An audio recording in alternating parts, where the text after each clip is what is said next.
All set then, Kim, is it? Okay, I'll just get the recording. Yep, all good.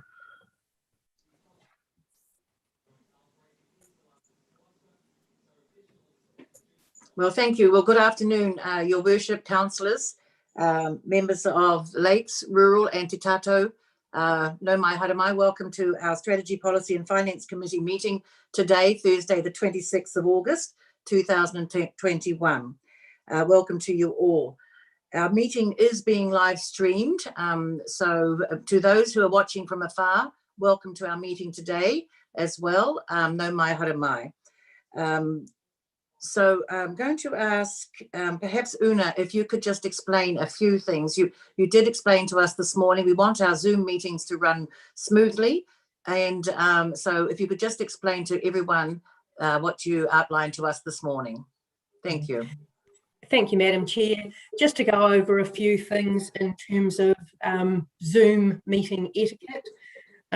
Just to remind you all, and everybody looks like they are adhering to that one, if you can just please keep your microphones off at all times unless you are the speaker. It just relieves that background noise and ensures that everybody can hear the words that the speaker is presenting at the time. Also, if you do have a question, we are using the raise hand icon. There are two ways that you can find that. If you have participants turned on and all of the list of participants comes up on your screen, you can raise your hand by hovering over your name that way. Or you can use the reactions icon, and within that there is a raise your hands. So I will be keeping a record to assist the chair in who has raised their hand for questions or for speaking order, and will be assisting the chair with making sure that that is managed and everybody gets their opportunity. For voting, we will also be using the raise hand button, and again the same process. So when the chair requests for a vote, please raise your hand and we're able to do a count up and then make a determination on whether the vote has been passed or not. If anyone wishes to abstain from voting, could you please, this would be the only time that I would ask that you use the chat icon and send myself a personal chat to express that you are abstaining from voting. Otherwise, we're asking that you please don't use the chat function for talking amongst yourselves or to the chair during the meeting. There's enough going on looking at tiles that adding in the chat function becomes quite unmanageable also. Madam Chair, I think that is it at this point in time. Well, thank you, Una. And I am going to rely on you, obviously, to walk me through some of these things so that we get it right. So we want to have the smooth running of the meeting, of course, so thank you for that. I was rather remiss at the start of our hui to not mention that we have our CEO present, of course, and a number of our hardworking staff as well. So welcome to them today. So I'd like to ask Mercia, please. Mercia, kia ora, Mercia, if you could open our meeting with a karakia, please. Tēnā koe mere peka ai, no reira kia hihiri tātou, tūtawa mai I runga, tūtawa mai I raro, tūtawa mai I roto, tūtawa mai I waho. Kia tau ai te mauri tū, te mauri ora ki te katoa, haumi e, hui e, tae ki re. Thank you, Mercia. Any declarations of interest, please? Carl, thank you. Urgent items not Chair on the agenda. Chair will just go back and capture any apologies. Oh, I beg your pardon. Apologies. Yes. Any apologies? We aren't aware of any, but I do note that Potawa Basani Tule hasn't come into the meeting yet. So yes, he's here. He's here. Oh, yes. Sorry, Potawa.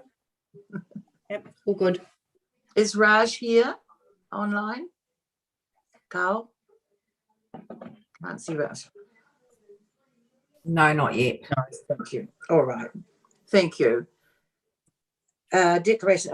Items, urgent items, not on the agenda. Oh, I must remember to slow down. So thank you, just to make sure that I can. Thank you very much. So we'll go directly to our staff report, and this is our only item on the agenda today, and it's something that since June that we have been working towards. So Una, you're going to talk us through this morning. The report. Oh, I better. That's right. I just noticed that Mr. Berryman Kemp has got his hand raised. Has he got a question? Oh, thank you for that, Una. No, not a question. What I wanted to do, Madam Chair, was just signal that I'd like to move a motion when you're ready to receive a motion. Is that to receive the report? Yes, I am comfortable to receive the report and recommendation 1, but I would like to put a motion regarding recommendation. Oh, well, thank you. Well, we'll take it. Would you like to move the receipt of the report? If that's what, well, first of all, I would like to ask for a mover and a seconder. Thank you, Mr. Berryman Kemp, that the report, your choice, 2022 representation review, adopt initial proposal, be received. Thank you. So we have an initial mover, which is Eugene Berryman Kemp, and we've got a seconder, Councillor Macpherson. Thank you. I'll put that motion. All those in favour, please say aye.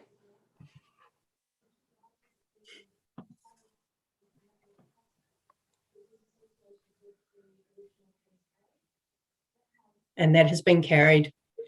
Thank you, Una. Thank you. Look, it does take a little time, so thank you. Just bear with us. Thank you. And Una, so it's been moved and seconded. It's been carried. So I'm going to ask if you could please speak to the report. Give us an overview. Thank you. Thank you, Madam Chair. At this stage, I do have a presentation, so I am going to share the screen. So if you just bear with me while I bring that up.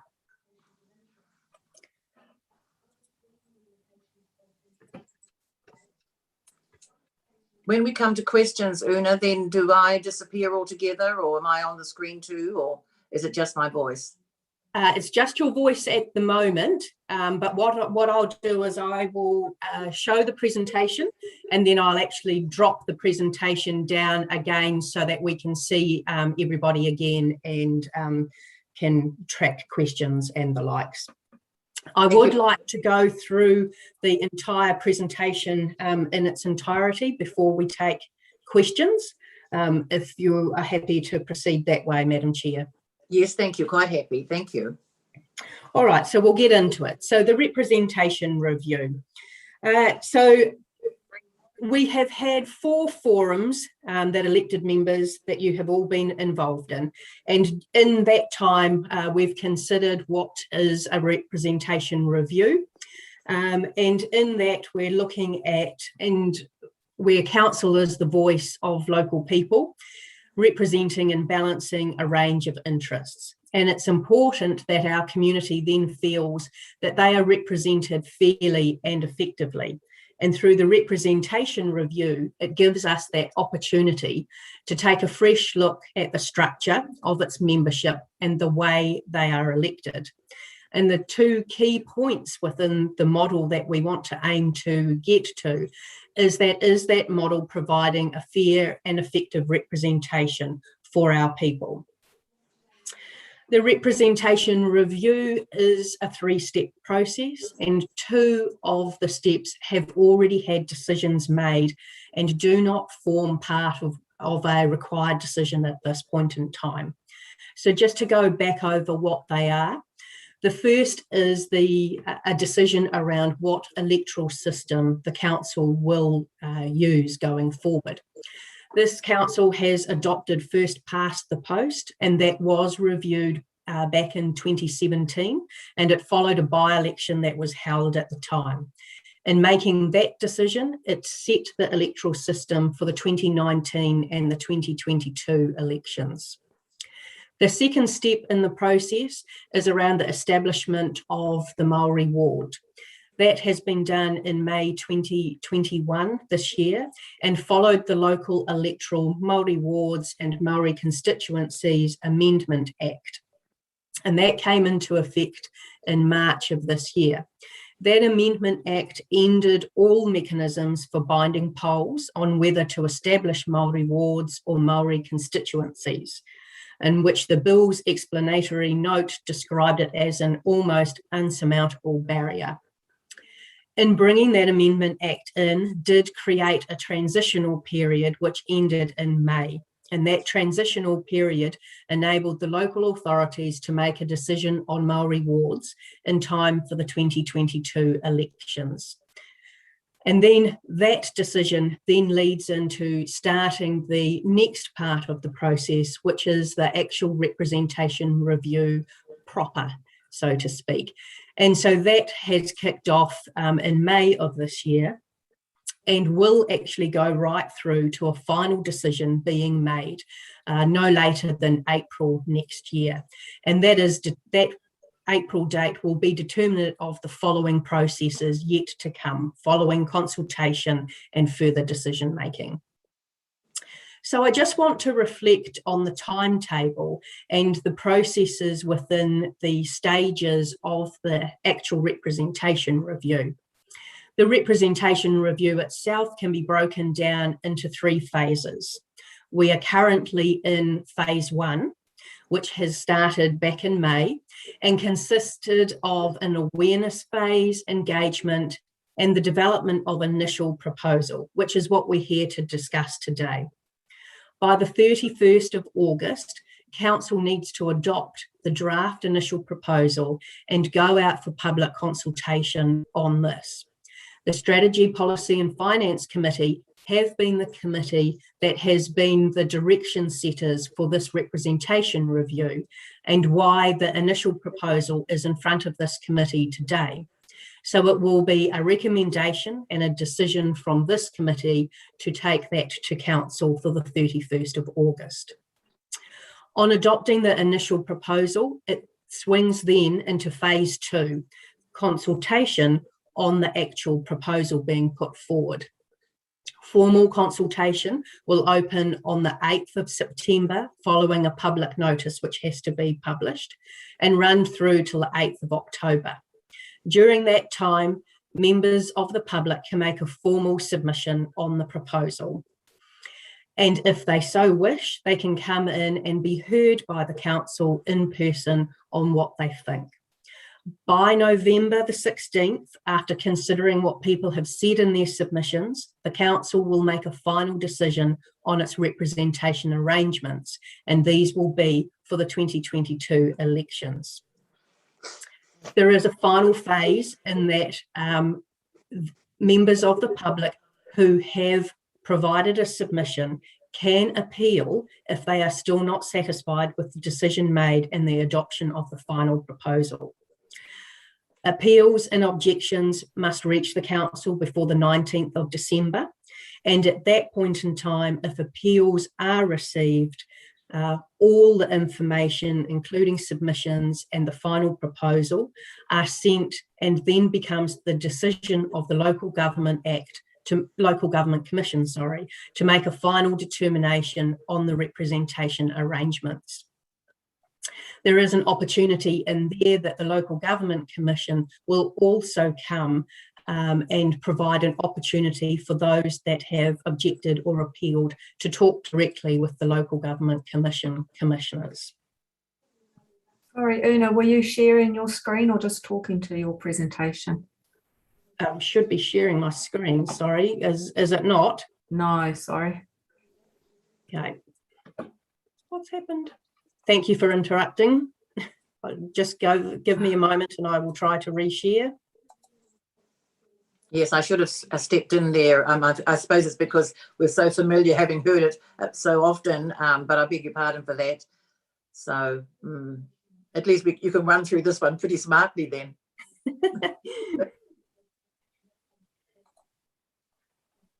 It's a good outline. That's better. it'll be helpful for those watching from afar, Una, to see. Thank you. If it's all right with everybody, I'll just take it from the current slide.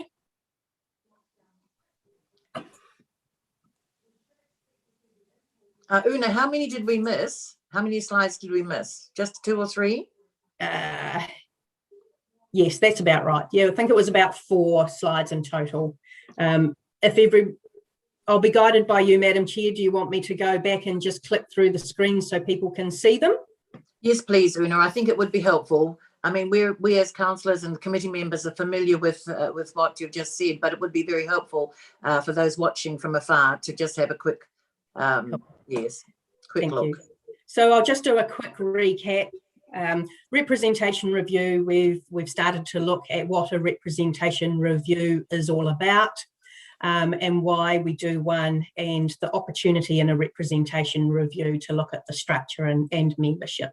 Those 2 key vital inputs being the fair and effective representation. I outlined that the representation review is a 3-step process. 2 of those steps have already had decisions made and are not formally part of this stage of the representation review. The representation review itself then commenced in May and will run through till April of next year. I've then gone through and talked through the different phases of the representation review, and where we are today is to seek approval from this committee for a recommendation through to council to adopt the draft initial proposal, and then for that to go out for public consultation. So I think this is where we got up to. Thank you, everybody, for your indulgence.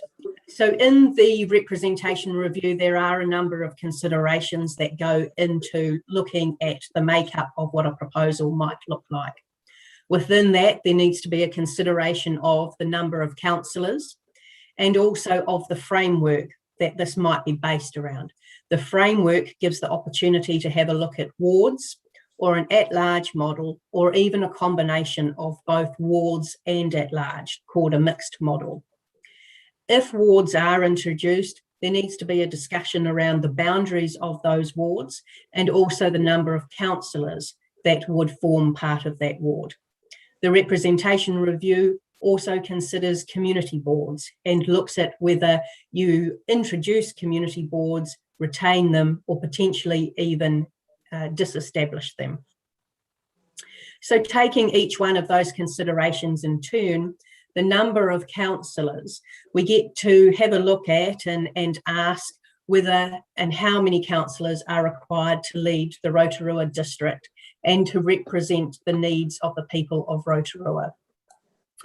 That total number of councillors could be a minimum of 5 members and could even be, sorry, my computer's not working, and could even be a maximum of 29. That number excludes the mayor. The mayor's role is always voted from the community, from everybody or at large. So when you're having a look at the number of councillors, the questions that need to be considered in regarding the number of councillors includes things like, can the councillors easily attend public meetings throughout their area? How easy is it for members of the public to meet with their councillors? Can councillors effectively represent the views of the community at a district level? And is there a fair spread of the workload between all of the councillors? The framework question and input into the initial model is having a look at the question around a ward system or a totally at large or even a mixed model arrangement. Wards are introduced if you're looking at create and wish to think that wards provide a more effective and fairer way for residents to obtain access to elected members and have their views heard. Wards are generally geographically based. For example, they will ring fence suburbs or neighbourhoods, or they could potentially even group together communities of interest, and they all seek to provide the ability to be represented around the table. The question to ask when looking at this is whether there are distinct communities of interest that will lack an opportunity for representation without wards.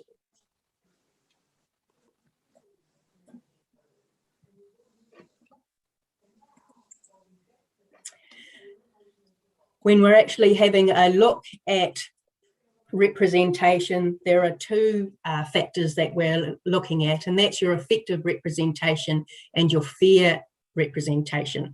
And your communities of interest must both have and be considered in terms of the fairness and effectiveness. So effective representation looks at the accessibility of elected members and the size and configuration of an area.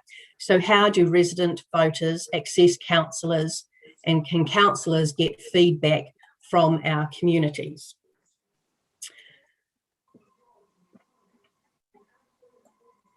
Fair representation means if wards are introduced or established, each elected ward councillor should represent a similar number of people within that 10%.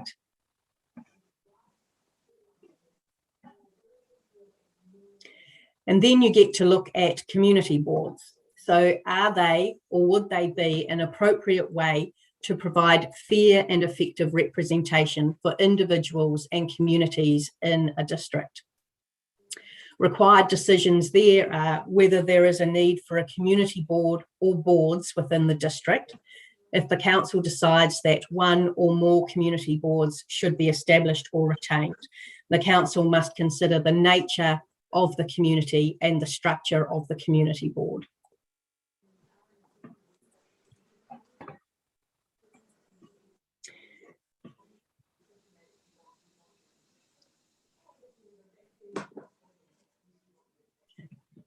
Just double check, sorry, I'm just double checking. It's a bit hard to manage the Zoom tiles and the presentation at the same time, so sorry about this.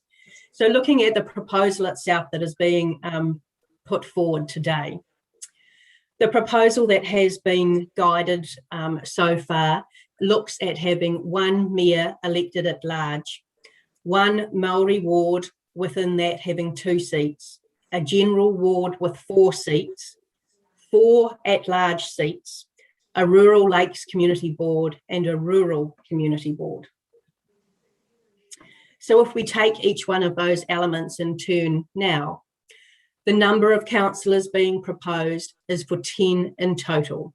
This will keep the same number of councillors as is in the current model and is in line with early community feedback that has been received.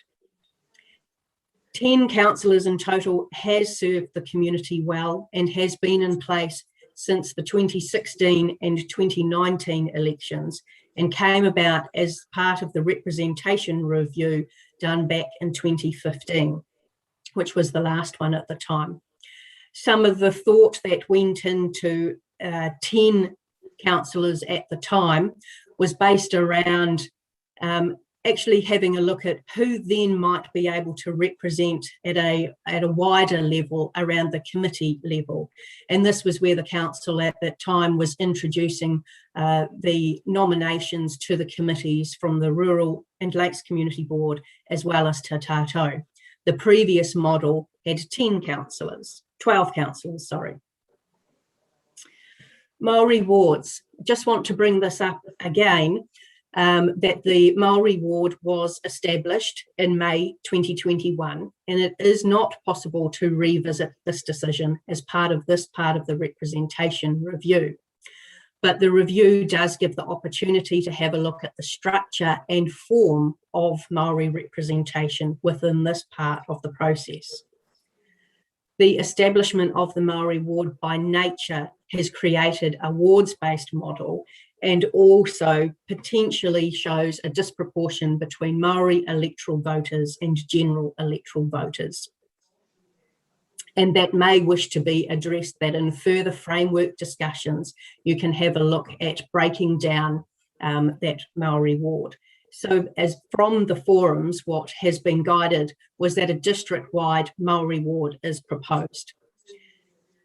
Any discussions or further discussions on the introduction of multiple Maori wards still requires more work, and would need to look at whether below the district level there is a need for further dividing the community up based on communities of interest. And if that was to happen, that itself would have to meet those fairness rule of each elected ward councillor representing a similar number of people within 10%.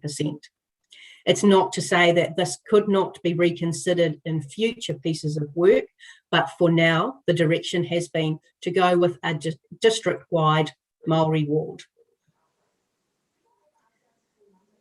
Making that decision on the introduction of a Maori ward then brings you to a conversation around wards. You have a ward system the minute a decision was made to establish the Maori ward.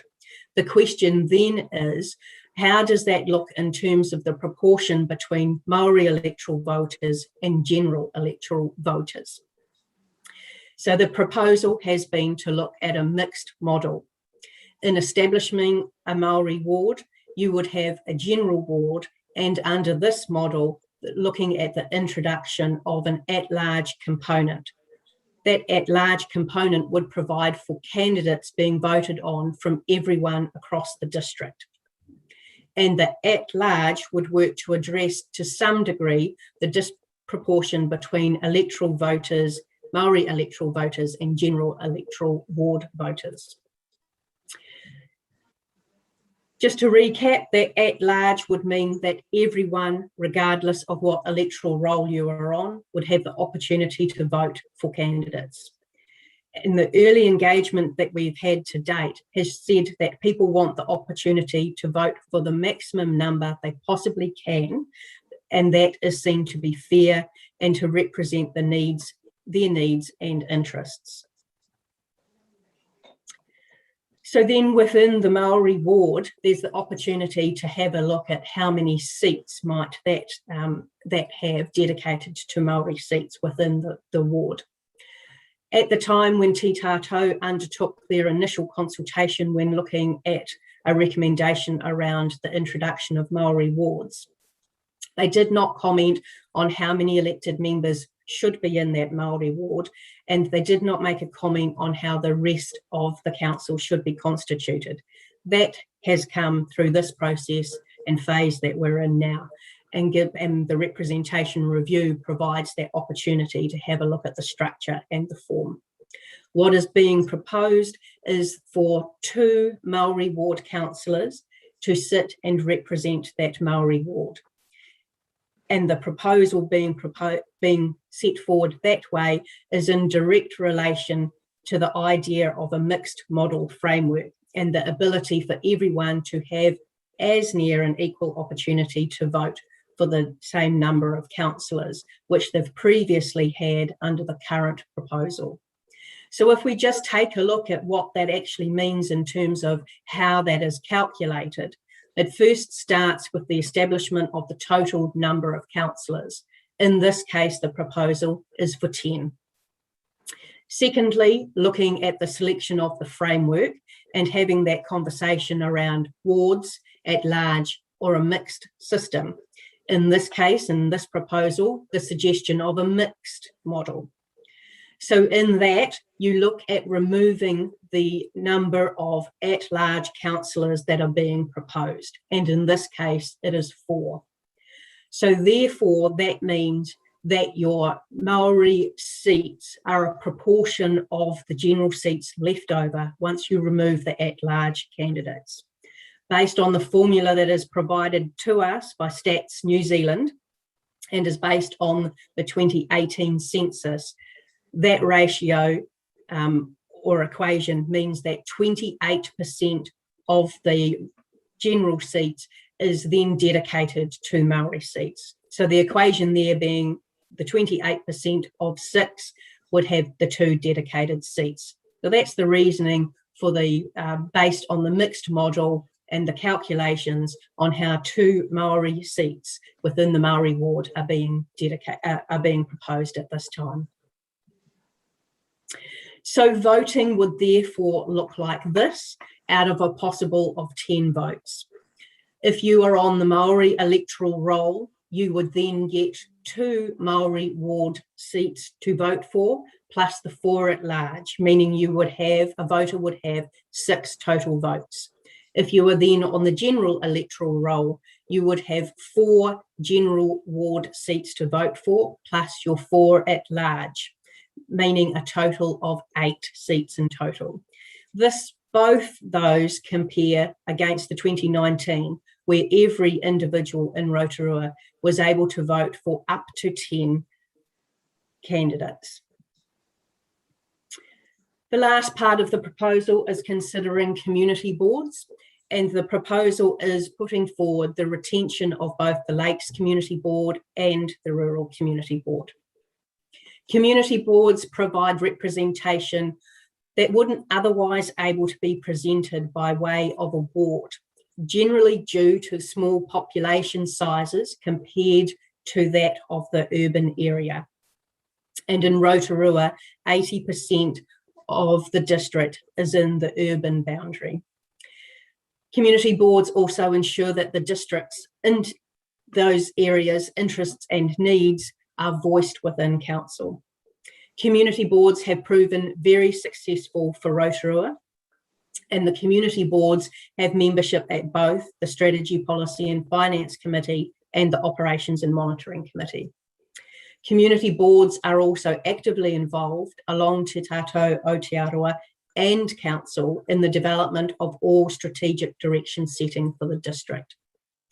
The community boards have a dedicated budget within the long-term plan, and they administer this on behalf of the community to enhance capital projects within their area, and ultimately they assist in the overall community wellbeing of the lakes and rural areas.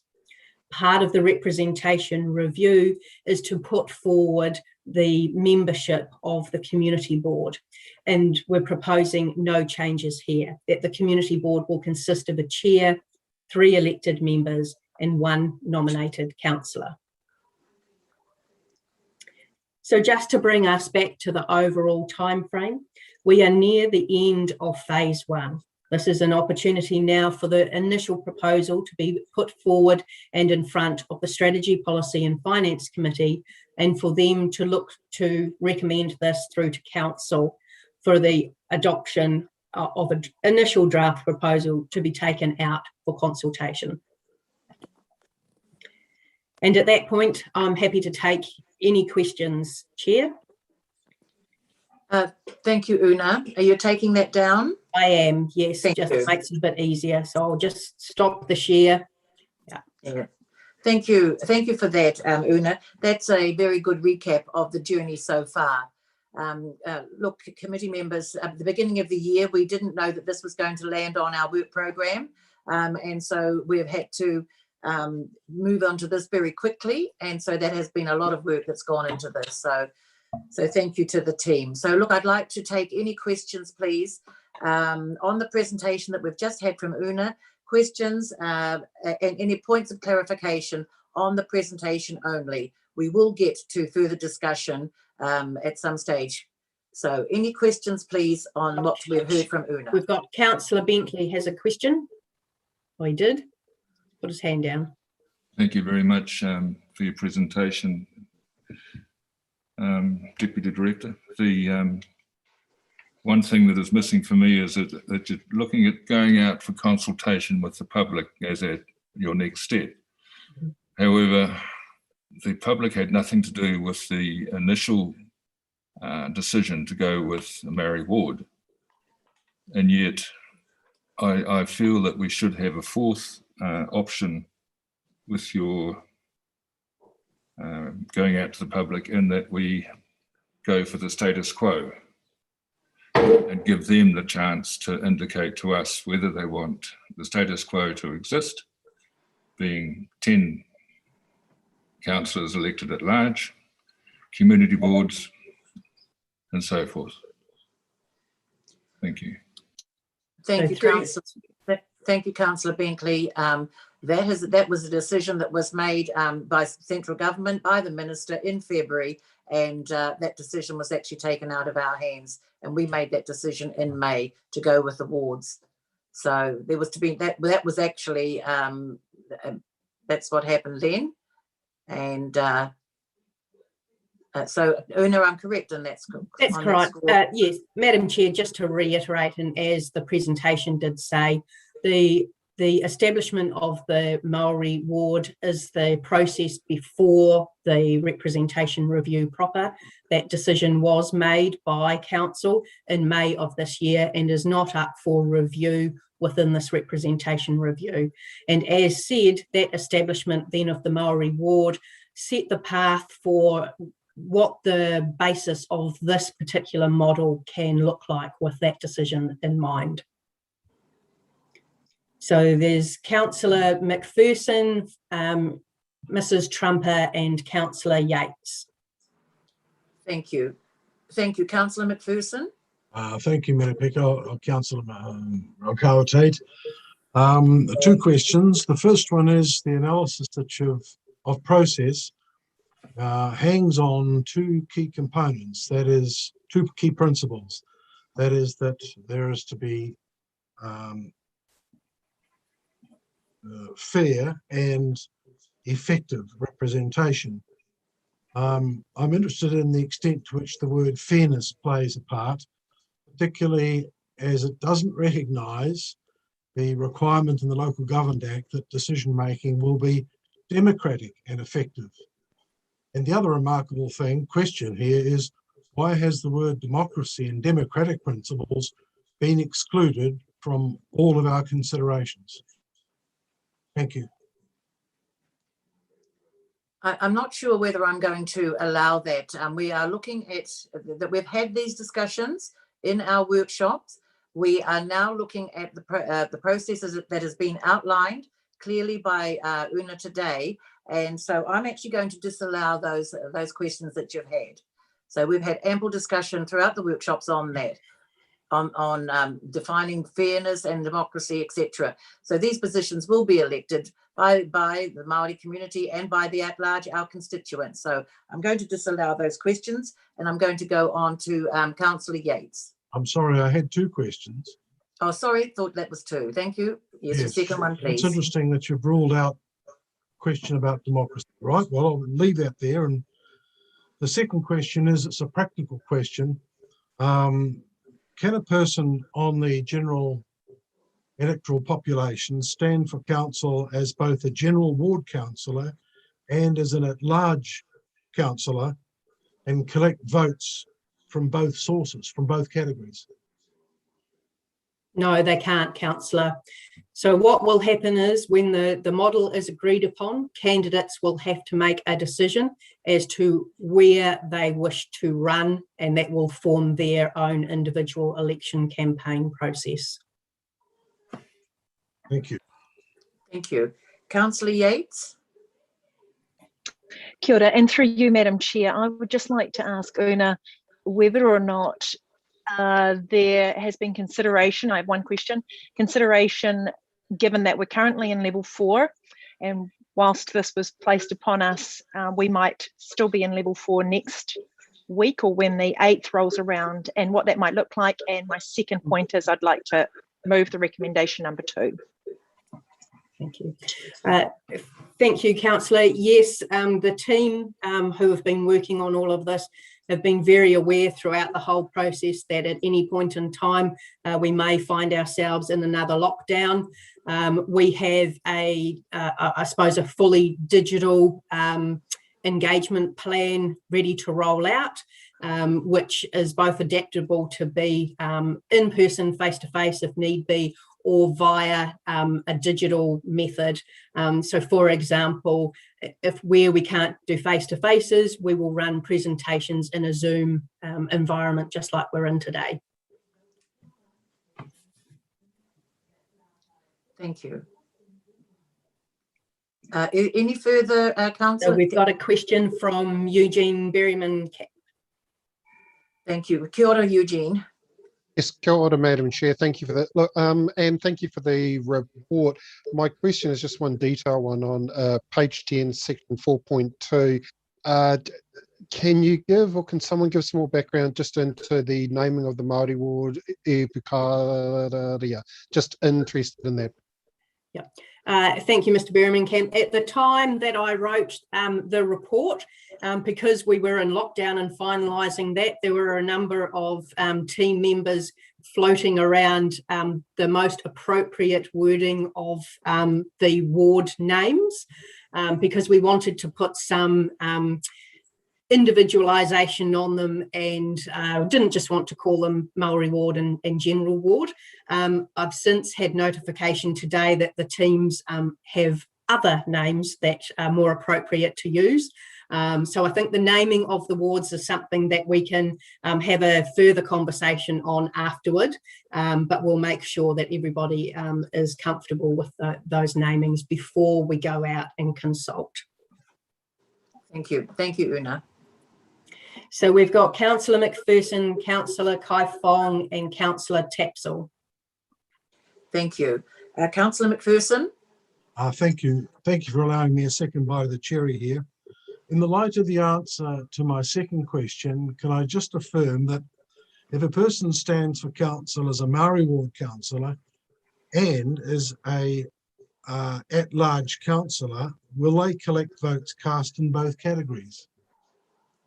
No, Councillor, I think I've already explained that, is that you cannot run in multiple wards. So if you're a candidate and you choose to run in the Maori ward, you cannot run at large or in the general ward. Thank you. You've just precluded one possible wrinkle in the system. Thank you. Thank you. Councillor Kaifong. Thank you, Madam Chair. I know that we can only take out one option to the public for consultation, but will there be available for the public the other 7 options that were considered, so that the general public are not having to come up with different options or iterations of what they might like to see in terms of representation? I think we've done our work on this one, Councillor Kaifong.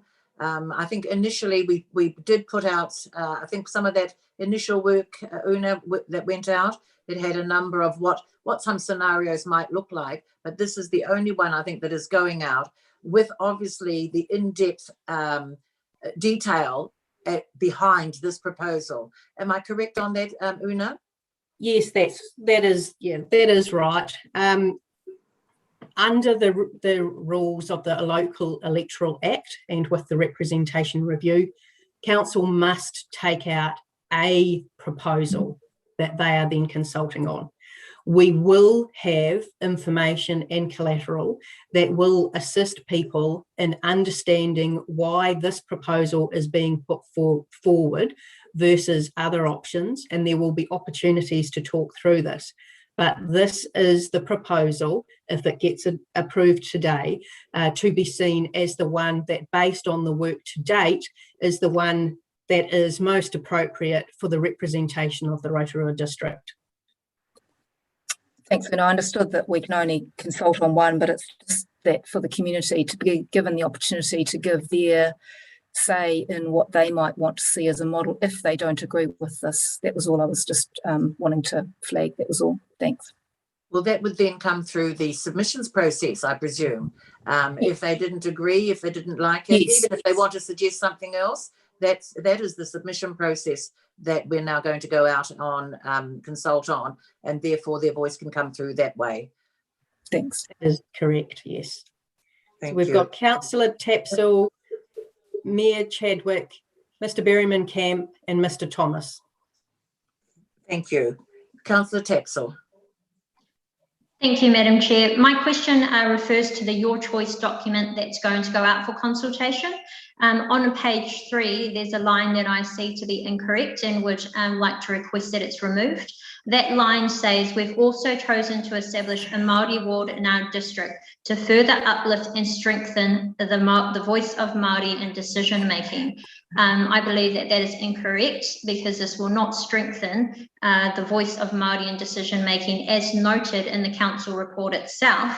That's on page 10, the establishment of the Māori ward has by design created a circumstance that could be seen to push the Māori representation into a minority position. So while that line may be easily copied and pasted into other councils, for Rotorua, I find it to be incorrect, because before, Māori in our community could vote for up to 10 councillors. Now they could potentially only vote for 3, which is why I am supportive for the proposal to go out so that they can vote for up to 6, 2 Māori wards and 4 at large. But I see that that sentence in the Your Choice document is incorrect, that it was not strengthen the voice in the Māori community, and would like to request that it be removed. Thank you. I think that is a fair call, actually, on that one, Councillor Tapsell, and I would support that being removed. So take your point on that. I think it's a very good point you've raised. Thank you. Mayor Chadwick, Stevie?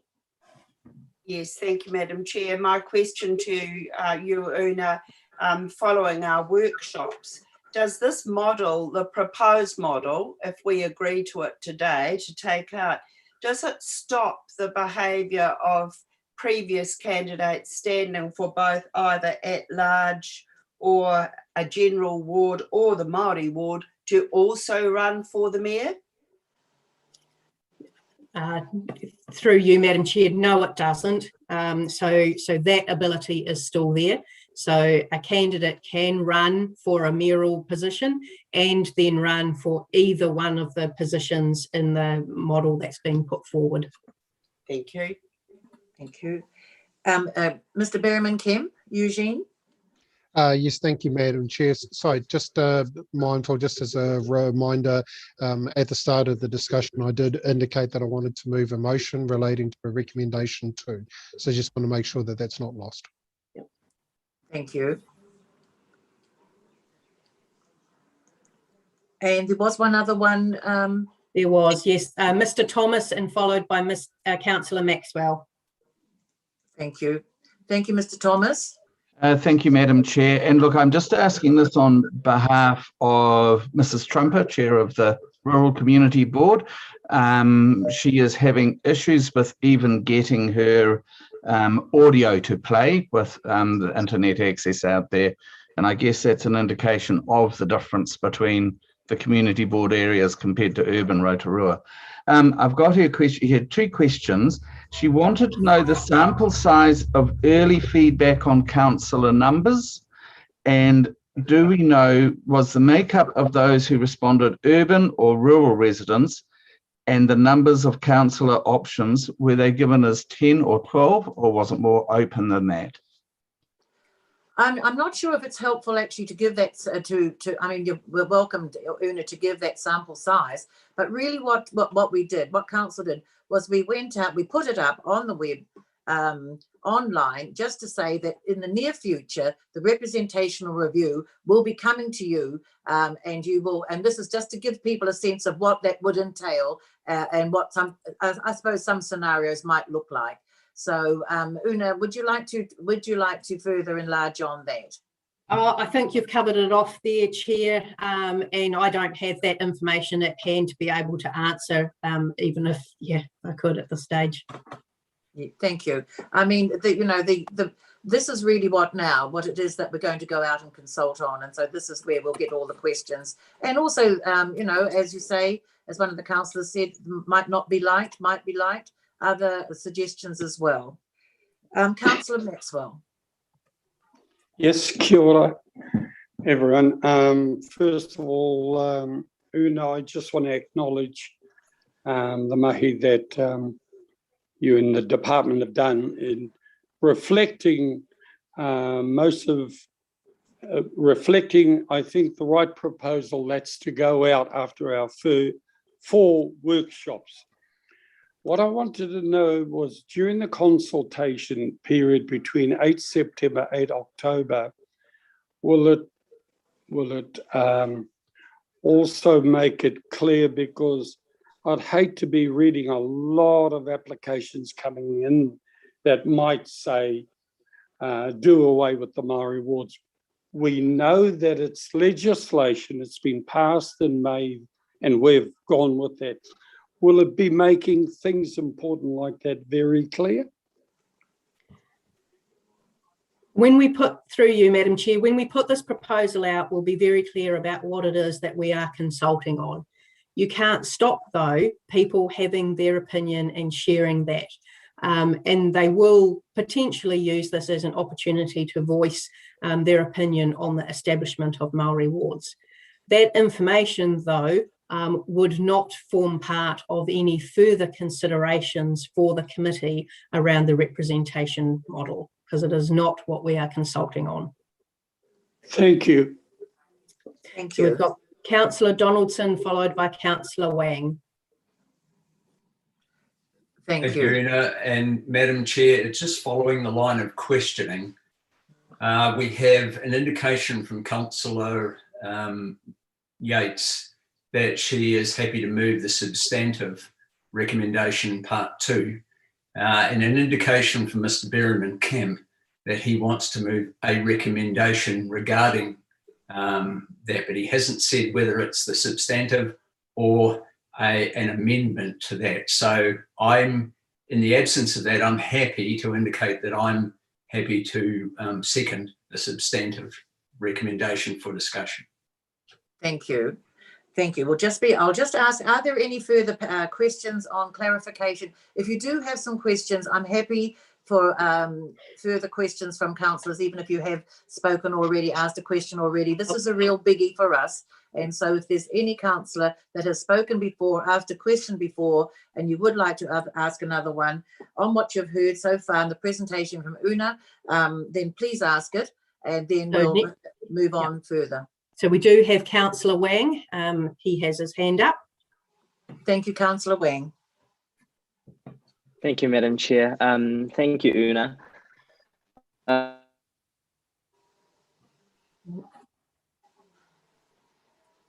Councillor Wang, you've dropped out. Yes.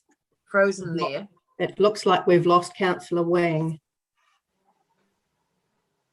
I have two questions. My first question was, can you hear me? Yes, we can, yes. Councillor Wang, but I just wonder whether rural... you turn, if you turn your video off and just talk, it might be a little bit easier for everybody to hear you. Can you hear me now? Yes, that's good. Thank you. Yes. Sorry, I'm one of those that have rural internet as well.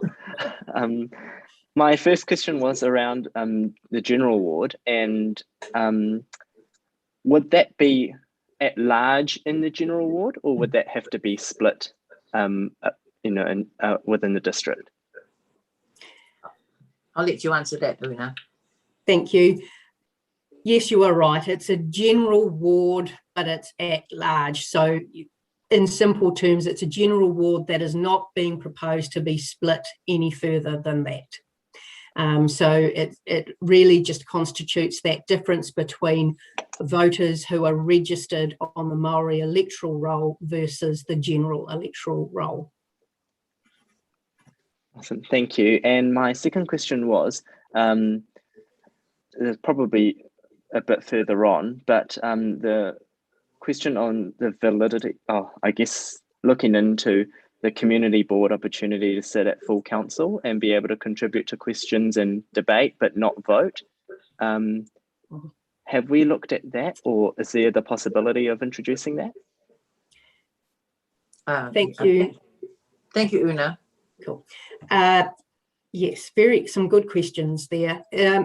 To sit at council, you must be to sit at council and vote on behalf of the community at council. So this is at full council. You must be voted in from the community. So council cannot nominate others onto council. So I think that answers that really nicely. However, the council can then delegate decisions down to committees like we have at the moment and have nominations from others onto those committees. And that example is what we currently do with the Rural and Lakes Community Board and Te Tato Aotearoa. So we've got Councillor Bentley and Councillor Donaldson. Thank you. Thank you, Councillor Bentley.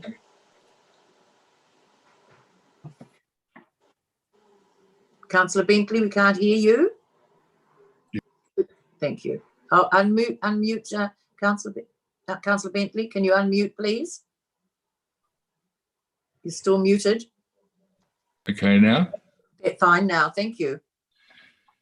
It's pretty hard when somebody else takes over your computer, isn't it? But just to clarify it for me, if the public meetings that we're going to be having with this consultation, if the general public come up with a majority of people wishing for the status quo, we're bound to ignore them. Is that correct? I think that is correct. I think in May we decided, we did decide, as a result of the amendment to the Act, Local Government Act, we did decide that we would instigate or instill at the next election Māori wards. So that's already a given, and that's not subject now to this review, representational review. Una, am I correct there? That is correct. This council has already made the decision to introduce Māori wards. It therefore does not become and cannot be relitigated as part of this process. We've got Councillor Donaldson and Councillor Maxwell. Thank you. Thank you, Councillor Donaldson. Thank you, Madam Chair. Through you, Uno, I'm not sure if it was part of the presentation, and I think I know the answer, but if voters are on one roll or the other, the Māori roll or the general roll, there is no opportunity for them to change the role that they're on, so that they can have either option pre the 2022 election. Is that correct? Through you, Madam. Yes, not unless the government makes a change quickly. Una? So through you, Madam Chair, yes, you are correct. If you are currently on the Māori electoral roll, you cannot change, or vice versa, whichever role you are on at the present time, that is how you will be voting for the 2022 election. The opportunity to change roles does not open again until 2024, I believe it is, unless a decision by council is made prior to that. Thank you. Councillor Maxwell. Councillor Maxwell. Yep, thank you. Una, can you please tell me the process and some of the things that are going to happen around the time of the hearings after the consultation? What is the size of it? What is the shape? And that's before the final decision that we make in the 16th of November. That's what happens after the consultation process. Have I got that correct, Councillor Maxwell? Yeah, and the hearings, is it going to be made up of, say, just this committee, or is there a hearings committee, or is what size, shape and everything before the final decision on 16 November? Okay. So submissions and hearings will go to the Strategy, Policy and Finance Committee, because that is a delegation of the Strategy, Policy and Finance Committee to be actively involved and to drive the representation review.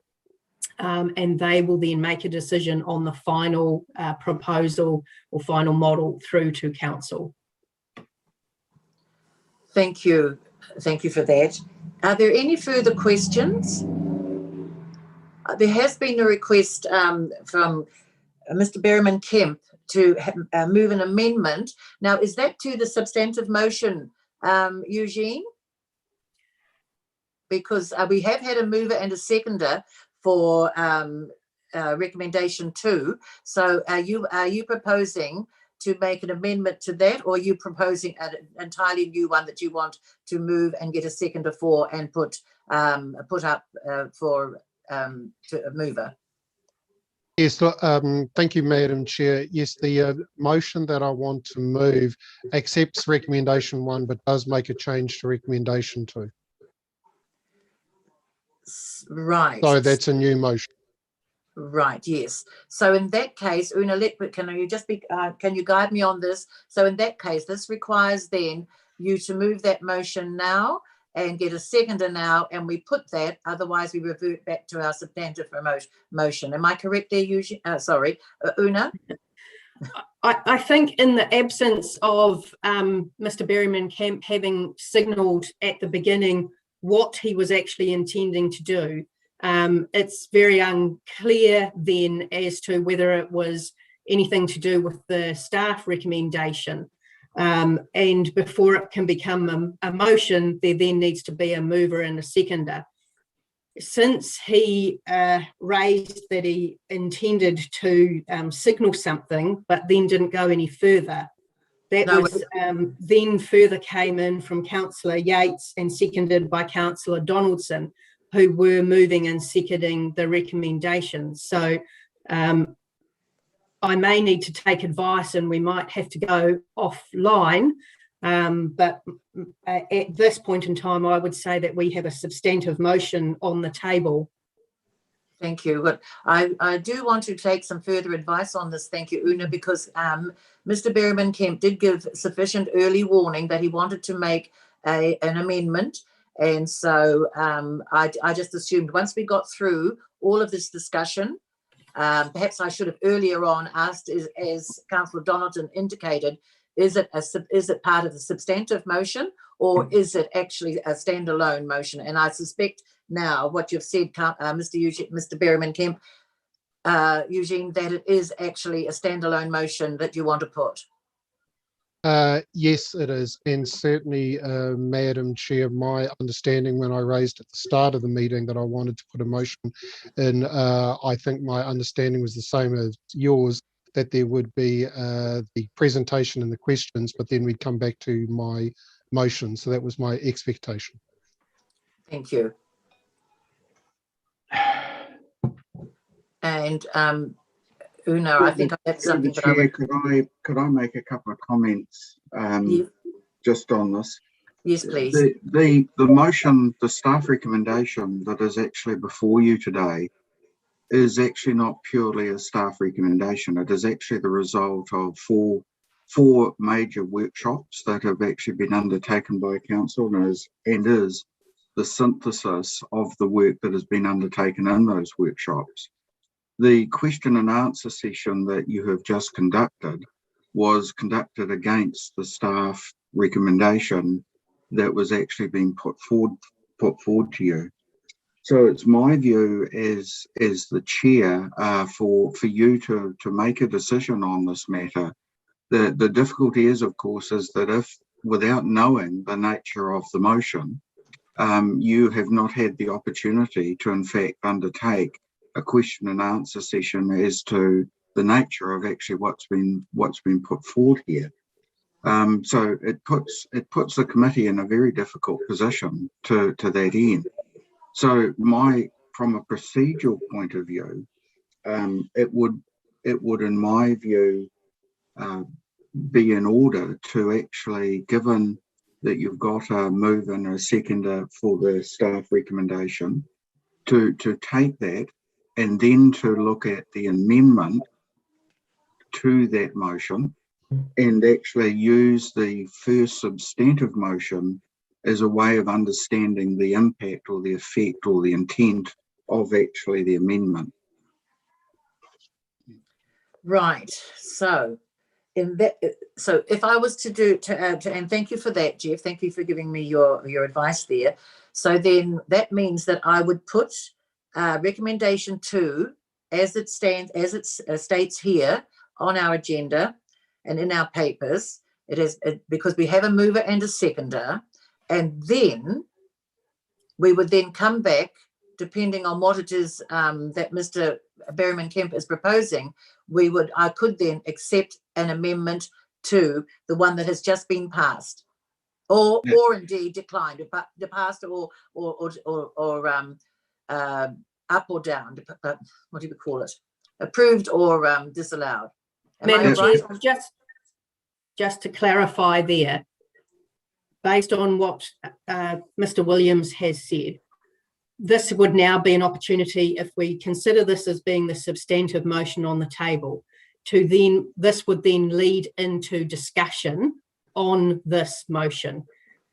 at this point in time, because Eugene is signalling he has something else, it's an opportunity for him to express what that difference might be and to work on whether there's an agreement from the mover and the seconder to incorporate any of that and then make that the substantive motion. So I think getting back to what Mr. Williams has said, in the absence of no information from Mr. Berryman Camp at the moment, the committee is in a bit of a position of not knowing which direction to go in. So it might be best that Mr. Berryman Camp now express what he was thinking. Before that, if I could just, I see Councillor Donaldson, you're getting jumping up and down. Just a point of order, Madam Chair. So just so that no surprises for Mr. Berryman Camp, he cannot speak to a substantive motion and then go on to move an amendment. So once you have the substantive motion, this is my experience, moved and seconded, then any member is entitled to signal an amendment to the substantive motion and raise that and put that. Then there's discussion on the amendment. The amendment is either won or lost, and then we revert to the substantive if it's lost. So that's the way it should, in my experience, flow. Thank you, Madam Chair. Yes, should play out. Thank you very much. Mr. Eugene, Mr. Berryman Kemp. Yes, look, thank you for that. Thank you for that clarification, just to be clear, and I'm more than comfortable to talk to it. However, I guess when I raised at the very start of the meeting that I wanted to move, indicated that I wanted to move a motion, I was then waiting for the opportunity to talk through that. At the time, that wasn't offered to me, and also at the time, it wasn't asked whether or not I could go through that. So I'm struggling a little bit right now to see how this can work. Yes, I understand that. I can understand what you're saying there. Look, what I have, we do have a mover and a seconder right now for the second part here, our second recommendation. And what I'd like to do then is to put that motion, and then we can open it up for this discussion. And of course, then Mr. Berryman Kemp, you might then like to then elaborate further on what you are proposing, or others can also come in with their discussion points on recommendation 2. So am I on the track there with that, correct, Una? It looks like, yeah. Yeah, can I through the chair, all you need to do at this point is to accept the fact that you've got a mover and a seconder, which then has a substantive motion on the table. You don't and shouldn't put that motion until there has been discussion on it. So once you've got the mover and the seconder, and that has actually been indicated, yes, then the next opportunity is for Mr. Berryman Camp to actually then move an amendment to that substantive motion, and to obviously then to be able to speak to that. Thank you very much. Thank you for that, Jeff. Well, then, thank you. Well, what I'm going to do now is that because we have a mover and a seconder, then I am going to then open this up now for discussion. And that, of course, is on the second recommendation there. And I'll just read that out. Excuse me, here we are. I'll read it out then. So I know that we've got it here, but I'll just read that out. That the committee recommends to council to adopt the initial proposal and proceed to public consultation commencing the 8th of September and closing 8th of October 2021, noting that the proposal consists of a mixed model membership structure with 10 council seats and 1 mayor as listed. Here we are. I better go over here then. Sorry. 1 mayor elected at large, 1 Māori ward with 2 seats, 1 general ward with 4 seats, 4 at-large seats, a Rotorua Lakes Community Board, a Rotorua Rural Community Board. So now I'm going to open that up for some wider discussion, and anything, of course, Mr. Berryman Kemp, that you might want to share with us. If it's an amendment that you want to make or whatever, please, we'll open this one up now for some wider discussion. So Mr. Berryman Kemp has raised his hand, followed by Councillor Maxwell. Thank you. Thank you, Mr. Berryman Kemp. Yes, thank you, Madam Chair, and apologies if my lack of clear understanding of the council process has hindered things slightly, but I guess the intention is what I was planning to do was to raise a motion referring to page 6 of the staff report, accepting recommendation 1. So accepting that the report was presented, but a amendment to recommendation 2, as per the staff recommendation, but with changes to 3 of the bullet points. So just for clarity, 1 mayor elected at large, 1 Māori ward with 3 seats, 1 general ward with 6 seats, and 1 at-large seat. A Rotorua Lakes Community Board and a Rotorua Rural Community Board. So that was the motion that I wanted to put at the start of this meeting, and that's what I wanted to discuss through at this point. Madam Chair, did you want me to speak to my motion, or do you want to open that up? Yes, I'd like you to speak to it, but can you just please, you dropped out a little bit there. I think I've got it, but I just wonder if you could just please just repeat those, what you wanted there, because you did drop out a little, or it might have just been for me, but I did notice you dropped out, and I want to make sure that everybody heard clearly. Just through the chair, could I suggest just before you move on, Mr. Bergman Camp has actually indicated an amendment and establishes seconder, and then actually move to discussions on that amendment. Thank you. All right. Thank you very much. Thank you. Mr. Bergman Kemp, you're moving that? Yes, I am. Thank you. Do you have a seconder for that? Do we have a seconder for that, for your amendment? I think. Yes. Okay. Thank you. I just need to step in there, Chair, because we have a number of hands raised, which I think are questions. So if everybody for this part can lower their hands, and then if the Chair can then ask the question, do we have a seconder for this? That would make things a lot easier. So Thank Trevor, Councillor Maxwell, I'm going to put your hand down for a minute. Okay. Thank you, Chair. So we did have Mr. Bergman Kemp as moving an amendment, and the seconder was Potawa BRC Tule. Thank you, Potawa. So we've got a mover and a seconder there. So now I'm proposing that we open that up for discussion. Am I right on that point there, Una? That's correct. Thank you. So this is on the amendment, just the amendment. Yes, So we've got questions. We have got questions from Steve, followed by, Councillor Mayor Chadwick, followed by Mr. Bassani Tuli, followed by Councillor Kai Fong, followed by Councillor Maxwell. Maxwell. Thank you. Your Worship? Yes, thank you for clarifying that. It certainly wasn't a new motion. I knew it was an amendment, but we've got that clarified and we're now back on track. My question to Una is, was ever at any of our workshops, and there were 4 at which we were all there, different members came in and out, I must admit, from Te Tato and the community boards, but was there ever a proposal like this put to any of the workshops? Because this is something completely different to what we agreed in the workshops. Excuse me. So this is option 2. Yeah, through you, Madam Chair, this was one of the examples that was put forward. So just to remind everybody, in the workshops at one stage, you did some group work on 8 potential options, which had all been tested against the guidelines of the Local Electoral Act. At the end of that workshop, those 8 examples were funneled down to 3. This was one of those examples. Then in the next forum that you had, further conversation funneled those 3 examples down to 1.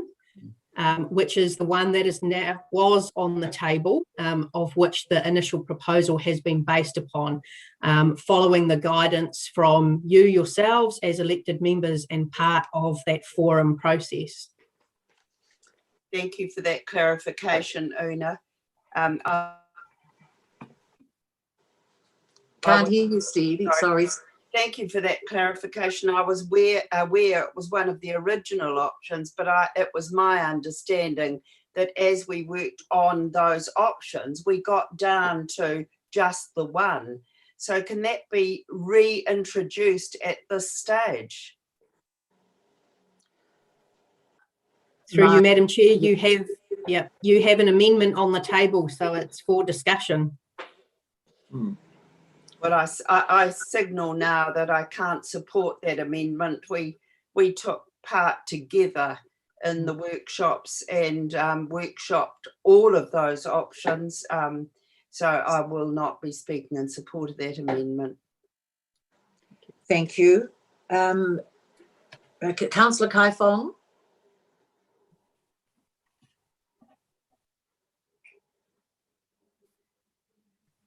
Councillor Kai Fong, can you unmute, please? Sorry. I just wanted to see if Mr. Berriman Kemp could give a bit more of an explanation as to the rationale behind the move for the amendment, because I don't think he really got the opportunity to give the reasons for why the amendment was being put. Yes, he might like to use that opportunity now, or other questions. Sorry. Are we just in terms of this process? Are we just asking questions, or so we're not getting people to talk to the amendment? We're just simply in question mode at this stage. I'm just a bit uncertain as to the process that we're following in terms of this amendment. It is around the amendment. So we're just doing questions at this stage, and so we're not actually... Through you, Madam Chair, we have an amendment on the table which needs to be discussed. That's where we are at. In that case, Mr. Berriman Kemp, would you like to further elaborate on your amendment at this stage? Yes, Madam Chair. I think I am well. Can you hear me clearly now? Yes, thank you. Okay, then look, thank you for that. And look, just to perhaps cover off a few things at the start. The reason why I'm putting this forward is that actually right from the start went out with three options: option 1, option 2, option 3. Te Tātou's role is to act as the māngai for Te Arawa in particular.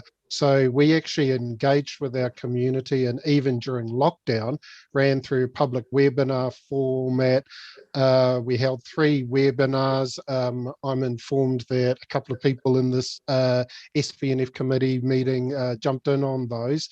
Now, I must say I was incredibly impressed. We had over 700 views in terms of the webinar, and through that, we actually canvassed the people that attended. We had 119 responses through Zoom poll and SurveyMonkey. Option 1 got 9%, option 2 got 82.35%, option 3 got 8.47%. Now, I'm quite comfortable to supply this information later on to go up to council. But I guess just so that we're clear, Te Tātou went out to ask Te Arawa and those on the Māori roll, which of these options would you prefer? And the message that we've got quite clearly so far is option 2, which is a general ward with 6, a Māori ward with 3, and 1 elected member at large. To supply, hence why I'm putting this motion forward right now, because this is the clear guidance that Te Tātou has received. Secondly, I guess to explain some of the rationale behind that, look, to cut a long story short, what option 1 or option 2 does is actually ensure 3 elected members via the Māori roll. What option 3 does is reduce that down to 2. And the general feedback that we received was that whilst individuals may get more votes, actually there's a desire to retain the maximum number of dedicated Māori seats through the ward system that we can. So look, that's just a really brief overview as to why I've raised this right now. Quite happy to answer more questions later on. Yes, thank you. I just have to be clear that we never went out to the public to consult on the option that you're proposing. I'm correct there. We never went out. As I said, when we were talking to our community about what was coming up in terms of a representational review, it was that we are looking at a number of proposals that we will get back to you on, and we cited a few of those, but we never went out to our community to say this is a proposal, etc. So just want to be very clear on that. So yes, so are there any further, Jeff, is there anything there, I just asked Jeff if you might want to add something there. We've got to get this. Through the chair, thank you for this. Can I just firstly make a process comment? And I think it's, and my apologies in that I'm probably stating the obvious here, but I just want to be very clear that you've got a substantive motion now on the table. You then had an amended motion actually put. At this stage, we've moved out of question and answer time, and now you're into giving the mover the first opportunity to speak. Each member of committee now also may speak to the amendment, either for or against.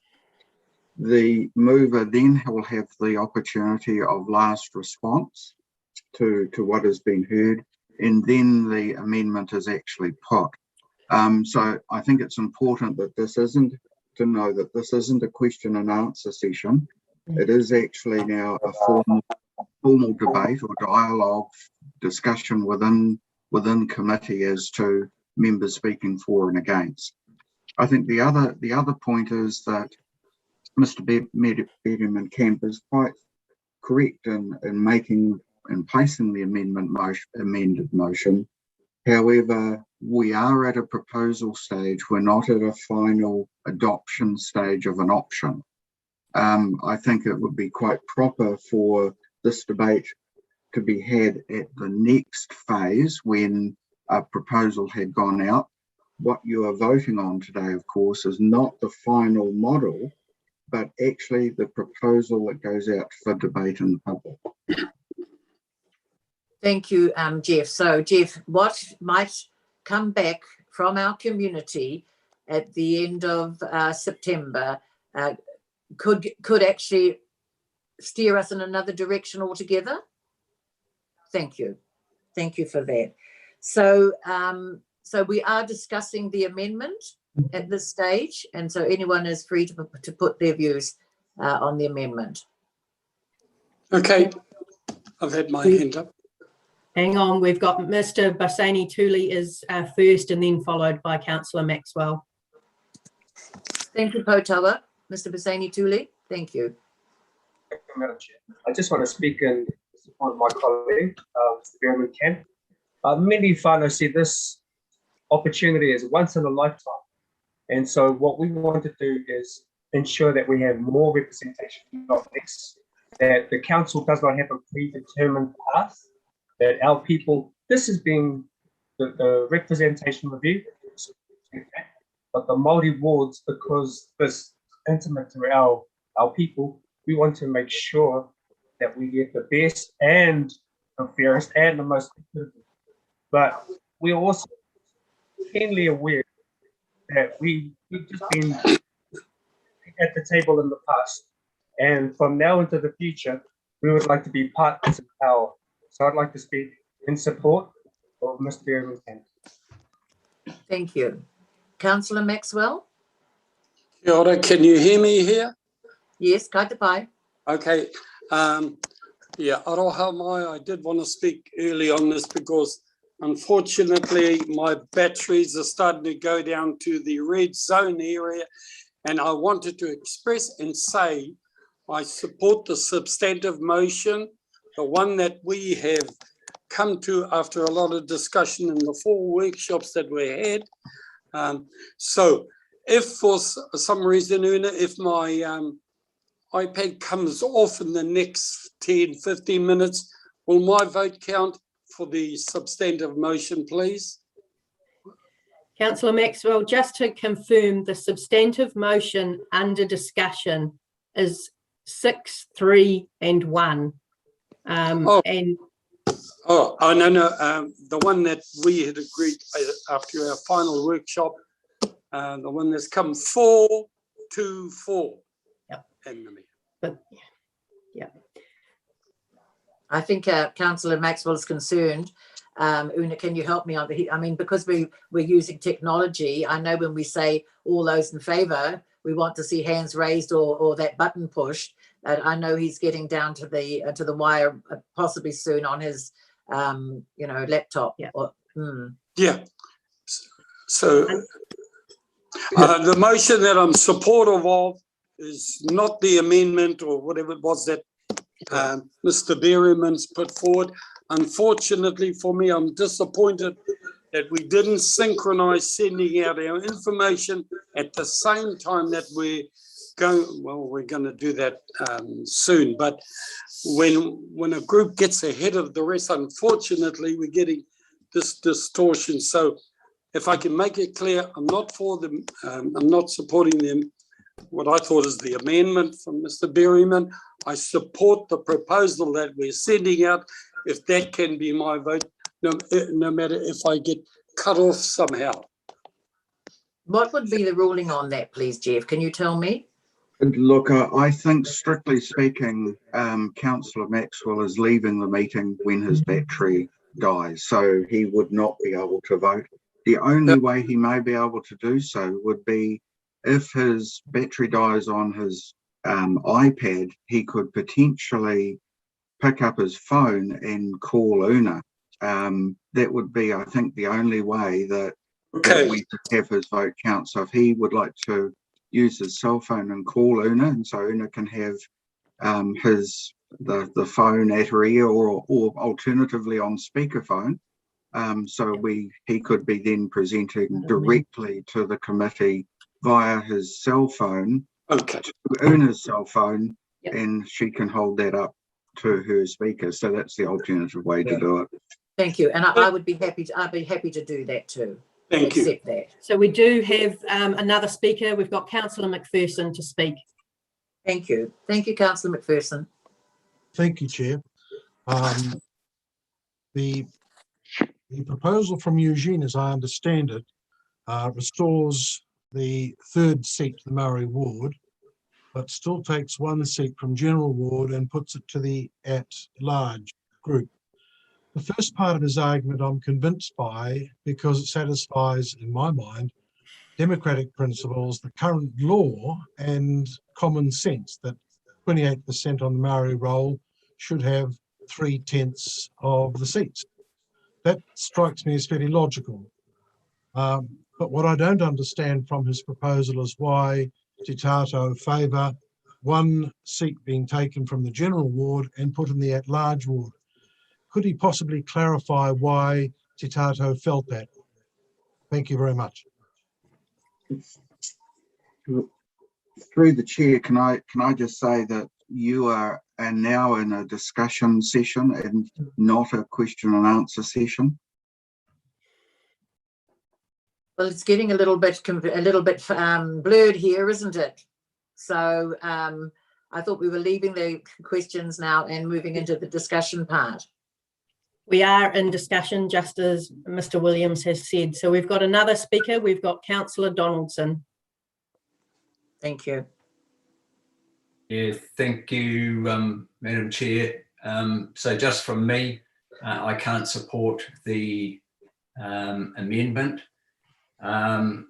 If it fails, I'm happy to go into my argument now, but I'd rather put my argument after the vote on the amendment. So I'll just indicate that I don't support the amendment. Thank you. Are there any further discussions on the amendment? Otherwise, I'd like to ask you, Eugene, if there are any comments, your final comments you want to make before I put that amendment. Councillor Kai Fong. Councillor Kai Fong. Thank you, Madam Chair.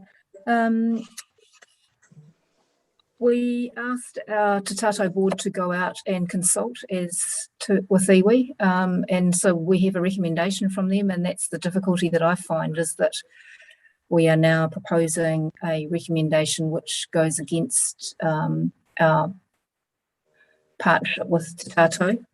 I suppose the issue here is that this is simply a recommendation regardless of which one goes out to the public, and there would still be an opportunity for the public, regardless if they were not happy with either option, to give feedback as to the one that they feel the most favourable that suits them.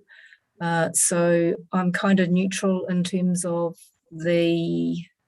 either option that's been put, because I think that this is something that the public need to make their own decision on. So thanks. We've got Councillor Yates. Thank you. Ka pai, kia ora. We were all given the same time frame as was Te Tato. We were all told that by the 31st and pretty much by today, we would be finding one option to go out with. I was well aware of the additional effort that Te Tato went to consult with our iwi, whānau and community. So I congratulate them for that, but I cannot support this, as I do not believe it is fair nor effective for our iwi and our whānau and our community at large. So I will not be voting in support of this. Thank you.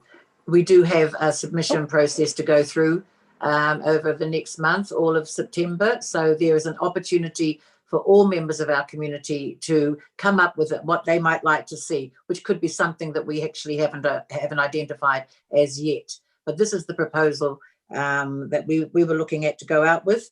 But I will give you, if there's any further councillors or committee members, otherwise. Madam Chair, do you wish to give Mr. Berryman-Kemp his right of reply? Yes, I do. Thank you. I'll take that now, Mr. Berryman-Kemp. Yes, thank you, Madam Chair. Look, just in the interest of time, I just want to be as clear as I can. And actually, Councillor Kai Fong really outlined the key points that I have. Part of Te Tato's role as the partner with the Rotorua Lakes Council was to go out and seek the Te Arawa view. What we're outlining, we had 3 options to go out with that. When we asked Te Arawa, out of the 700 views and responses that we got, the overwhelming majority responses in support of option 2. As such, as a māngai for Te Arawa, that's where we sit. Now, interestingly, I guess, if I take the mood of the meeting, the staff recommendation is for option 3. The Te Tato recommendation, based on the feedback we've received, is for option 2. And, point of order, Madam Chair. Yes, thank you, Councillor Tapsell. Really sorry, Eugene, don't mean to interrupt your kōrero, but just need to correct that it's not a staff recommendation, it's a recommendation that's come from the workshops of all elected members. Thank you, Councillor Tapsell, you're quite right. Councillor Tapsell is right. This is not a staff recommendation. This is based on the steering that we have given through all the workshops that we have all attended over the last 6 weeks or so. So this is our recommendation going out to our community on what we believe will be fair and make for equitable representation. So this is our proposal going out to the community. So it must be very clear on that. Yep. Apologies for that, and look, thank you for that clarification. Because it was in the staff report, I thought it was the staff recommendation, but I do get where you come from, so I'm comfortable with that. But I guess the key thing is that from the engagement that Te Tato has had with Te Arawa, the feedback that we've received has been overwhelmingly for option 2, predominantly because that guarantees 3 seats. So I'm going to leave it there, and we'll just let the meeting take the rest of its course.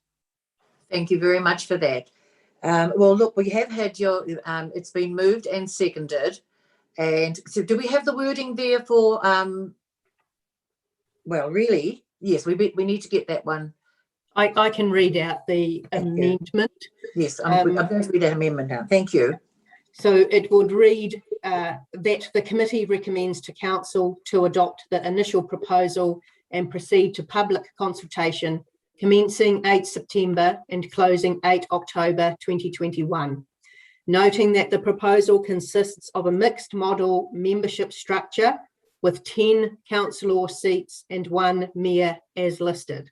1 mayor elected at large, 1 Maori ward with 3 seats, 1 general ward with 6 seats, 1 at-large seat, a Rotorua Lakes Community Board, and a Rotorua Rural Community Board. Thank you for that, Una. Well, that was very clear. So that is the amendment. It's been moved and seconded. I'm going to ask now all those in favour of that amendment, would you please indicate so on your board?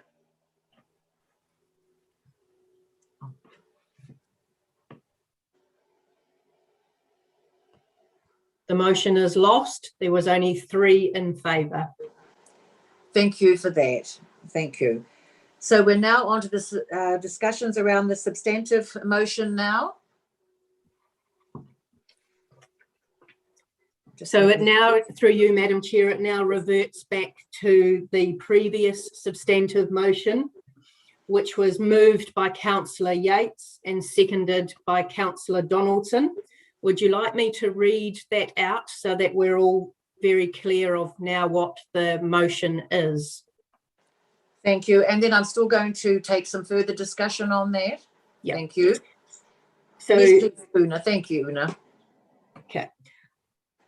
I'll just read out the actual numbers, I think, of the framework model. So that would be 1 mayor elected at large, 1 Maori ward with 2 seats, 1 general ward with 4 seats, 4 at-large seats, a rural community board, and a Rotorua Lakes Community Board. Thank you. So that's the substantive motion. Now it has been moved and seconded, so I'm actually going to open it up now for any discussion on that motion. So through you, Madam Chair, Councillor Yates as the mover. Yes. Holds the speaking right for opening the discussion. Thank you very much. Councillor Yates, if you'd like. Okay, and may I just say, ka nui te mihi ki wā tātou whānau o te tatau. I rongoa hau I te wairua I puta mai I tā koutou tono mai e Eugene, korua tahi ko potaua. He ua tēnei mō tātou. So just on that, I just want to acknowledge our te tatau board members who are here at the table with us. That wasn't an easy recommendation to bring to the table. So I just firstly want to acknowledge them for being brave enough and courageous enough to fight for that extra seat for our whānau. I do believe that now, though, that we have an opportunity to take this model out to our larger community at large, and with that potentially we don't know what we might have in front of us, but at this point in time it's giving them the further discussion around what an at-large seat actually does for us. One of the things I'd spoken about previously but may not have spoken at council about this was a scenario, and I'll use myself as that scenario. As a Māori female on the Māori roll, if I chose at any point to stand in a general or a general at-large seat, I potentially could have the opportunity of voting for myself now. However, if we voted in any other way, with it being a Māori only option, being a Māori ward, and a general only option, I would not have been able to have done that.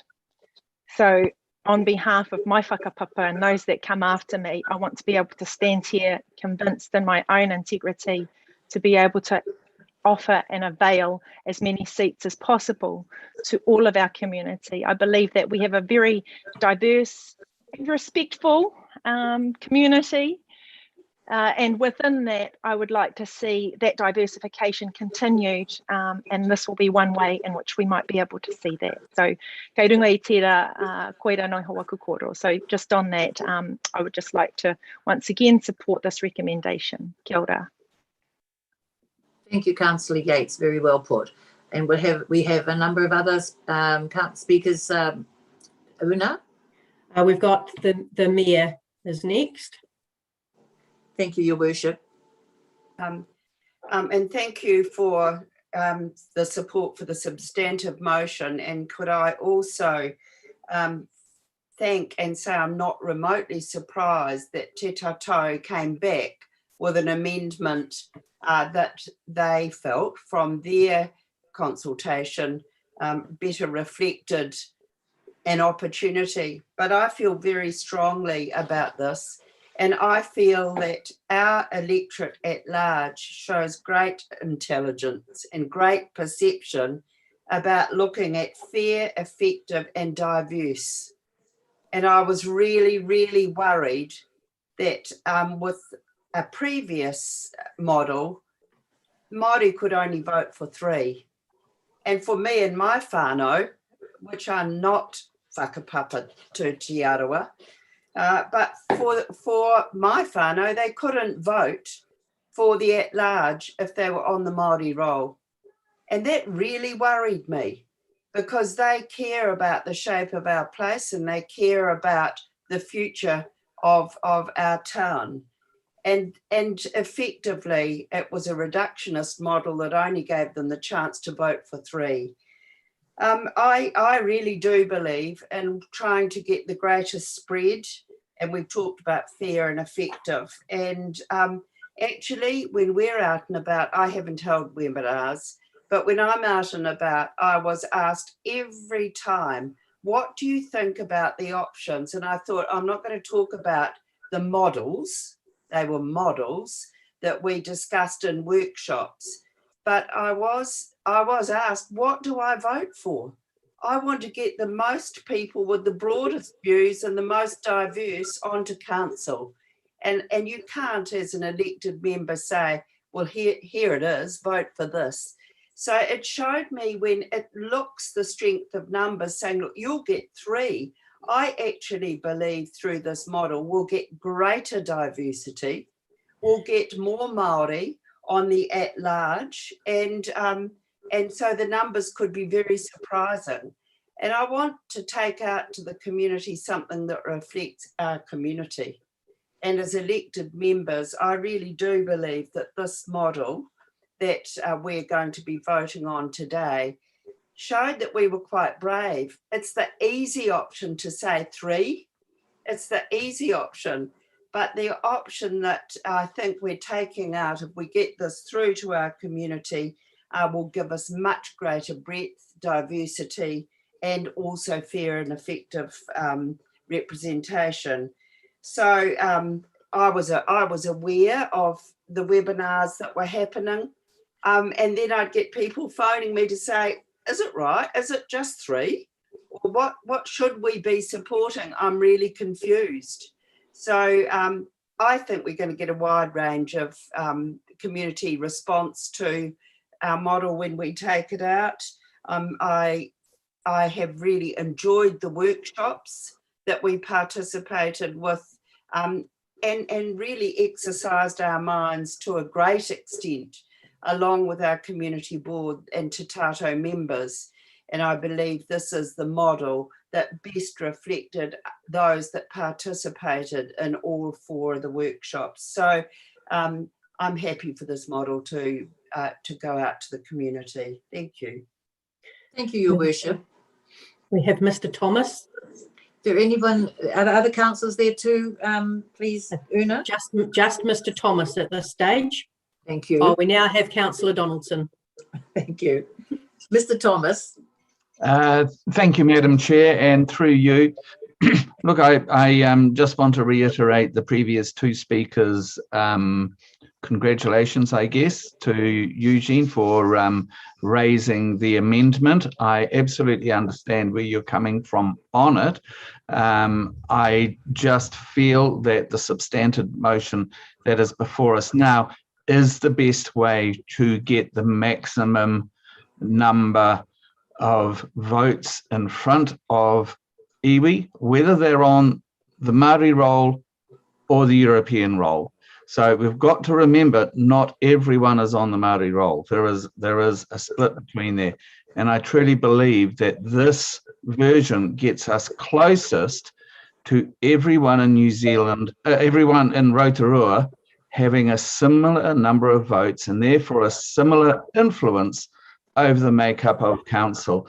And I think Councillor Tapsell touched on this when she spoke before, that we're very lucky here in Rotorua.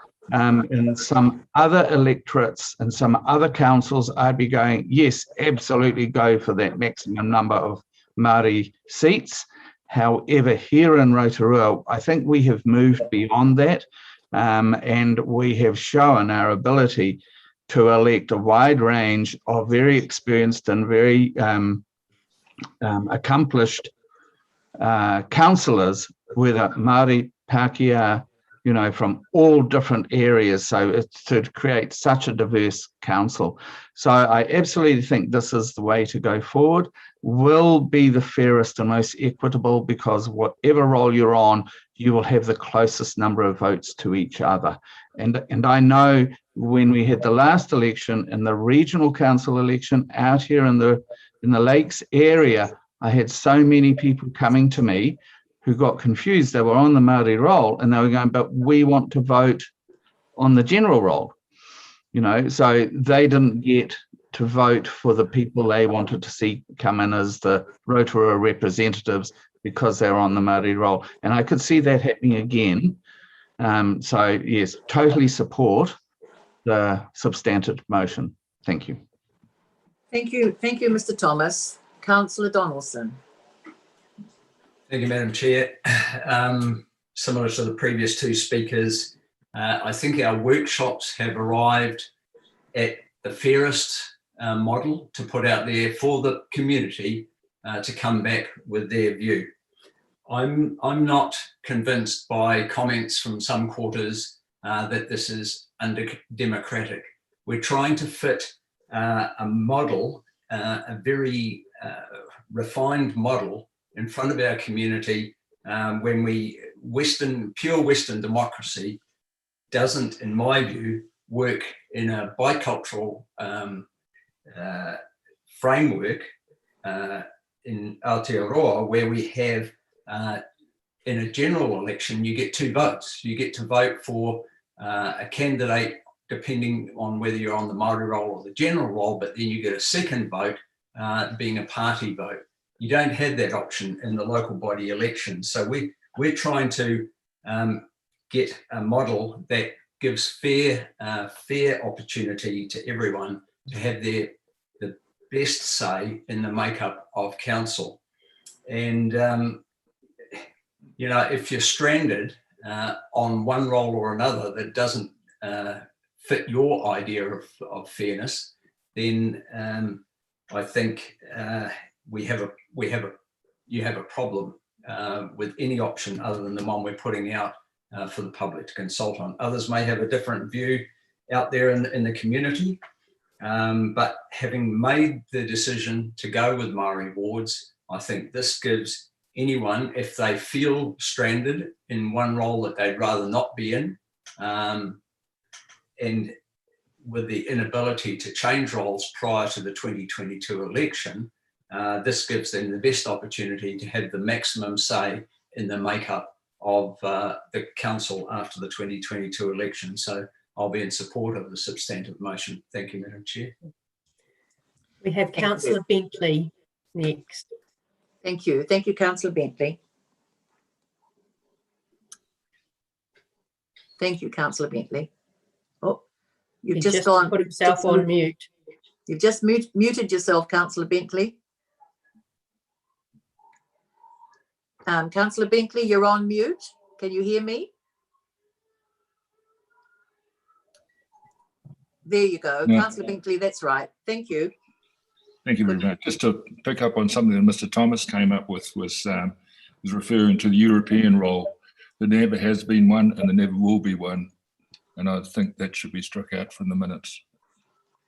Yes, I'm sure he was referring to the general role. Thank you. Any further? Got no further hands up at this point. Thank you. Well, I am just going to say that all around the country at present, other councils are going through this same debate, and I hope that they've been, you know, that it's not an easy one. but it's a necessary one. And probably you all do know that the majority of Māori who reside within our district actually are on the general roll. So, and that has a big bearing on what we're talking about today. The other thing also I want to say is the value of our workshops. Everything that we've looked at over the last, those 4 workshops, it's been a real, I wouldn't say a struggle, but we've tried to come to grips with what is it that we want.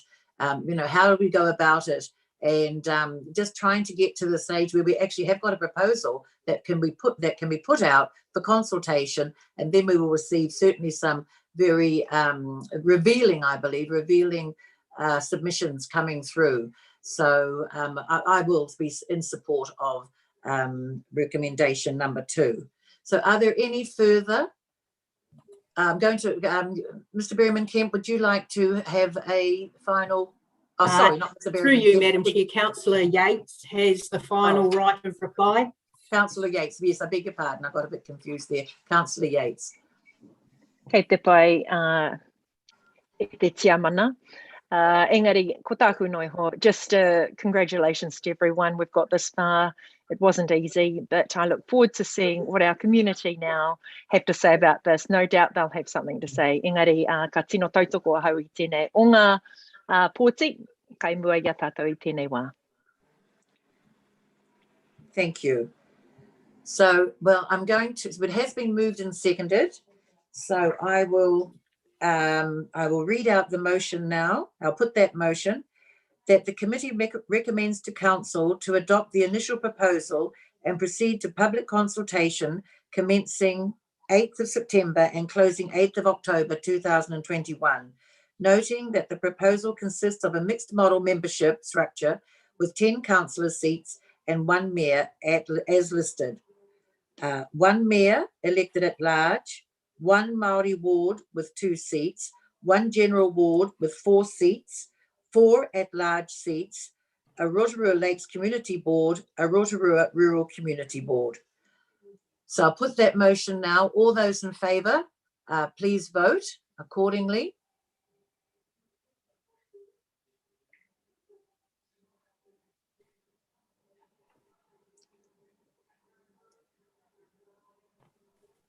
We have a division, please. Thank you.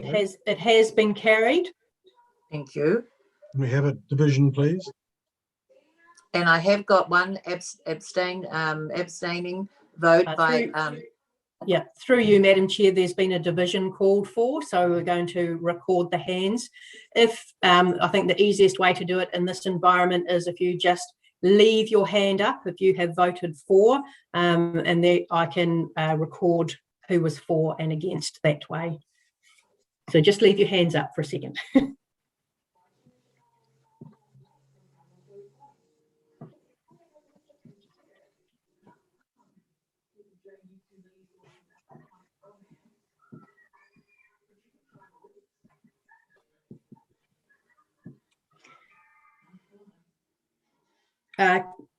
Through you, Madam Chair, are you a for? Yes, yes. Yep. I had my hand up. Oh, you've taken it down. Oh, sorry. Sorry. Thank you. I've got those votes recorded. Thank you. And Mr. Potawa, he was abstaining. He would like that noted, please. Mr. Tuli, the senior Tuli Potawa was abstaining. He noted that. I've got that. Thank you. Thank you very much. Thank you. So that's been carried. That has been carried. Madam Chair, you're going to ask for votes against for purposes of the division to raise their hands? Yes, we can ask for that. Thank you. So just to make sure that we are getting that. Well, that means everybody's got to take theirs down then. That's right. Sorry, it does get a little bit, I'm not going to say tedious, but we've just got to make sure that we're doing this, getting them all right. And you're sort of doing the other logistics as well, Una. So did you get all of that? I've got that. Thank you. Thank you very much. Thank you. So it has been carried. That's right. Yes, it has been carried. Thank you. Thank you. Well, thank you very much. And Madam Chair, can I thank you. I'm glad I've got it. I've got 2% left. Una, can I ask for you, can you, normally you give the names of those who were for and those who were against. Can I have those, please? Through you, Madam Chair. Members that were for are Councillor Yates, Councillor Donaldson, Councillor Kumar, Mayor Steve Chadwick, Councillor Maxwell, Councillor Wang, I can't read my writing, Councillor Tapsell, Councillor Tate, I've missed, sorry, Mr. Thomas, Mrs. Trumper. Those against were Councillor Macpherson, Councillor Bentley, Councillor Kai Fong, and Mr. Eugene Berryman Camp, and abstained we had was Mr. Potawa Potani Tule. Thank you. Thank you very much. Well, look, thank you very much, councillors, for your attendance at today's meeting. I know it's been a bit of a difficulty with this, with the technology. We have to go a bit slower, and also, of course, with that amendment coming in today. So, however, we did get there in the end, and thank you for your participation and your patience today. So, and hello, Mrs. Trumper, we can see you now. So thank you for that. So that concludes our meeting today, committee members. So thank you very much, and keep safe and keep well until we hear from each other or meet again in person. Kia ora tātou. Thank you very much. Kia ora.